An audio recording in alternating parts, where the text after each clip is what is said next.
Présentation d'un programme ancien interactif sur le plus grand commun diviseur à deux nombres, ici 600 et 610. La liste des diviseurs a été établie. Pour 600, 1, 2, 3, 4, etc. Pour 610, 1, 2, 5, etc. En examinant ces listes, on voit que le plus grand diviseur commun, PGDC, ou plus grand commun diviseur, disait-on, PGCD, est 10. Autre nombre au hasard de l'ordinateur.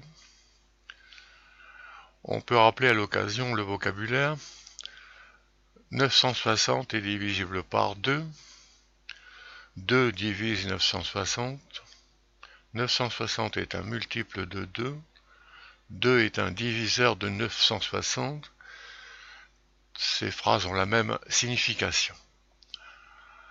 On peut rappeler les critères de divisibilité. Par 2, quand le chiffre des unités est 0, 2, 4, 6 ou 8, c'est 0 ici. Par 3, lorsque la somme des chiffres est divisible par 3, 9 et 6, 15, ici, l'est. Par 5, lorsque le chiffre des unités est 0 ou 5, 0 ici. Par 10, lorsque le chiffre des unités est 0, c'est le cas ici. Alors, en examinant ces listes, on voit que le plus grand diviseur commun est 10 apparemment. Non, c'est pas ça. Alors, on va plus loin. 60 ici.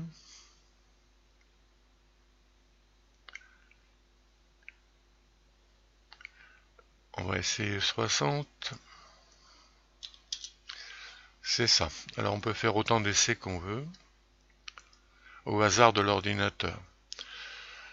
Pour ces deux nombres, on voit qu'il n'y a qu'un seul diviseur commun, c'est 1. 1 et divise tous les nombres entiers. Dans ce cas, on dit que les nombres en question, 960, 902 et 399 ici, sont premiers entre eux. Pas d'autre diviseur que 1 en commun. Alors, utiliser la liste des diviseurs, c'est fastidieux. Voilà une méthode pour aller plus vite. La propriété utilisée, si un entier D divise des entiers A et B, alors il divise leur différence. En effet, si D divise A et B, avec A plus grand que B, alors il existe un entier K tel que A égale KD, et un entier L tel que B égale LD. Donc A moins B, c'est K moins L facteur de D, autrement dit, D divise A moins B. En utilisant cette propriété plusieurs fois, on obtient des différences de plus en plus proches de 0, puis 0, ce qui permet de conclure. Par exemple, le PGCD de 483 et 276, on fait la différence, c'est celui de 207, la différence, et 276, le plus petit des deux précédents. On continue de cette façon et on arrive à montrer que le PGCD est 69. Détail des calculs, on peut toujours arrêter la vidéo.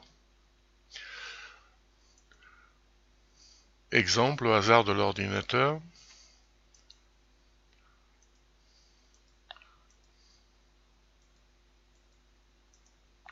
Bon, on voit que le nombre de soustractions peut être assez important. Par exemple ici, 32 soustractions. On va trouver une méthode plus rapide. Page suivante. On est invité à écrire les nombres qu'on veut. Alors, 108 à tout hasard et 270 par exemple. C'est trouvé en 4 lignes. Autant d'exemples qu'on veut. En détail, l'ordinateur donne deux nombres au hasard. Alors avec cela, il y a trop de soustractions, on va chercher autre chose. 240 et 90. Alors on peut utiliser la calculatrice ou faire du calcul mental. Ici, la différence des deux précédents, c'est 150.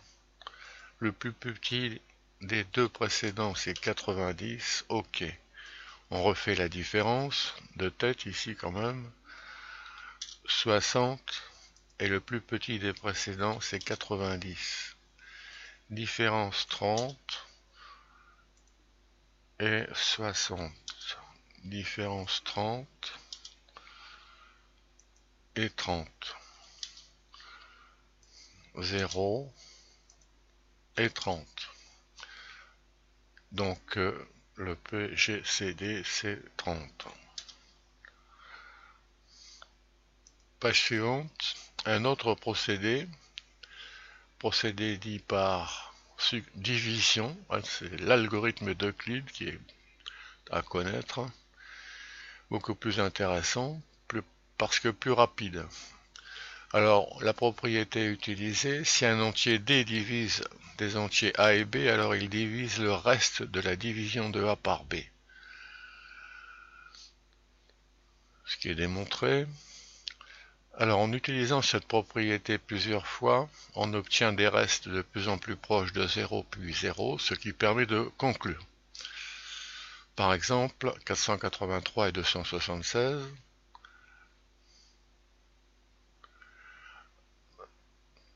Alors, un diviseur de 483 et 276, c'est un diviseur de 207 et 276.